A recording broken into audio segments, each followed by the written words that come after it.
আজকের এই বিশ্বে সংঘাতের সংখ্যা ক্রমাগত বৃদ্ধি পাচ্ছে।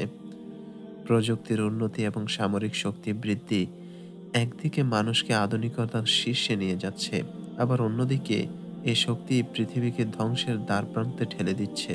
বিশ্ব নেতাদের ক্ষমতার দ্বন্দ্ব, অর্থনৈতিক প্রতিযোগিতা এবং ধর্মীয় সংঘাতের কারণে প্রশ্ন উঠেছে, তৃতীয় বিশ্বযুদ্ধ কি খুব কাছেই? ইসলামের দৃষ্টিকোণ থেকে কি এ সংঘাতের কোনো ভবিষ্যৎবাণী রয়েছে? ইসলামের শিক্ষা এবং কোরআন হাদিসে এ বিষয়ে কি বলা হয়েছে? মুসলিম উম্মার জন্য এই সময় কি শিক্ষা গ্রহণ করা উচিত? প্রথমেই বলে রাখি, ইসলাম একটি শান্তির ধর্ম। মহান আল্লাহ সুবহানাহু ওয়া তাআলা বলেন, ওয়ালা তুফসিদু ফিল আরদ, তোমরা জমিনে অশান্তি সৃষ্টি করো না। ইসলামের ইতিহাসে যুদ্ধকে কখনোই মূলনীতি হিসেবে দেখা হয়নি, বরং ইসলামে যুদ্ধ শুধুমাত্র আত্মরক্ষার প্রয়োজনে অনুমোদন দেওয়া হয়েছে। যুদ্ধে ন্যায্যতা বজায় রাখার উপর জোর দেওয়া হয়েছে।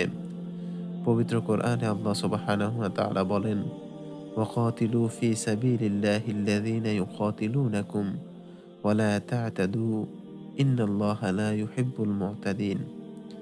যারা তোমাদের বিরুদ্ধে যুদ্ধ করে তাদের বিরুদ্ধে তোমরাও যুদ্ধ করো, তবে সীমা অতিক্রম করো না। আল্লাহ সীমা লঙ্ঘনকারীদের পছন্দ করেন না।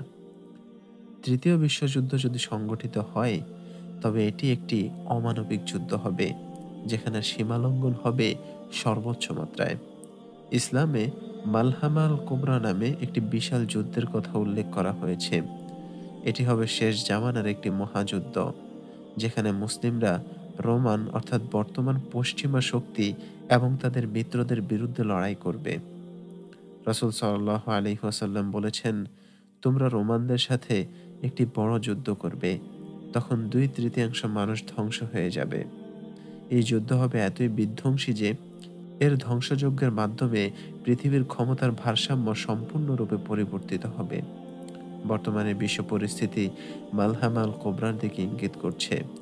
বিশ্ব রাজনীতির উত্তেজনা এবং পারমাণবিক অস্ত্রের ছায়ায় তৃতীয় বিশ্বযুদ্ধ একটি ভয়ানক মালহামার সূচনা হতে পারে।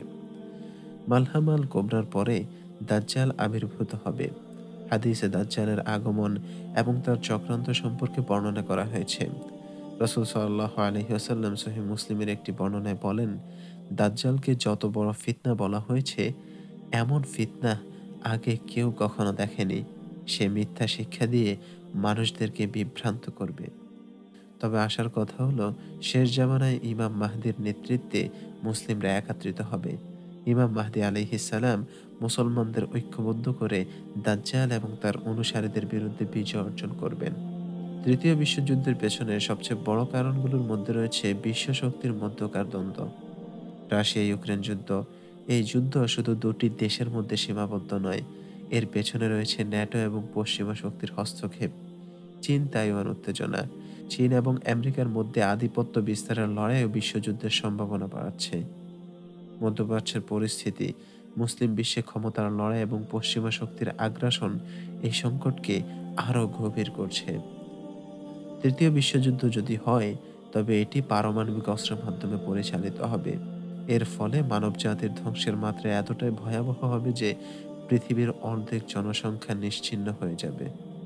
তৃতীয় বিশ্বযুদ্ধ বা মালহামাল কোবরার সময়ে মুসলমানদের প্রথম করণীয় হলো নিজেদের ঈমান এবং আমলকে শক্তিশালী করা। রাসূল সাল্লাল্লাহু আলাইহি ওয়াসাল্লাম সহিহ মুসলিমের একটি বর্ণনায় বলেন, ফিতনার সময় যে ব্যক্তি ইবাদতে ব্যস্ত থাকবে, সে অন্য 10 জনের তুলনায় অধিক সওয়াব অর্জন করবে।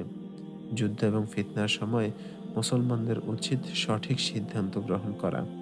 সহিহ বুখারীর একটি বর্ণনায় রাসূল সাল্লাল্লাহু আলাইহি ওয়াসাল্লাম বলেন, যখন ফিতনার সময় আসবে, তখন ঘরে অবস্থান করাই উত্তম।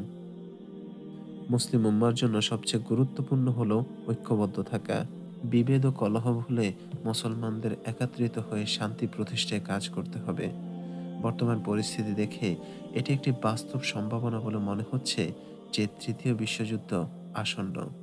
তবে ইসলামের দৃষ্টিকোণ থেকে এটি শুধু একটি যুদ্ধ নয়, বরং এটি মানব জাতির জন্য একটি পরীক্ষা।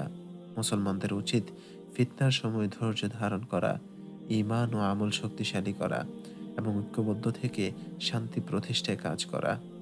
আল্লাহ আমাদের সবাইকে এ ধরনের ফিতনা থেকে রক্ষা করুন এবং সঠিক পথে থাকার তৌফিক দান করুন।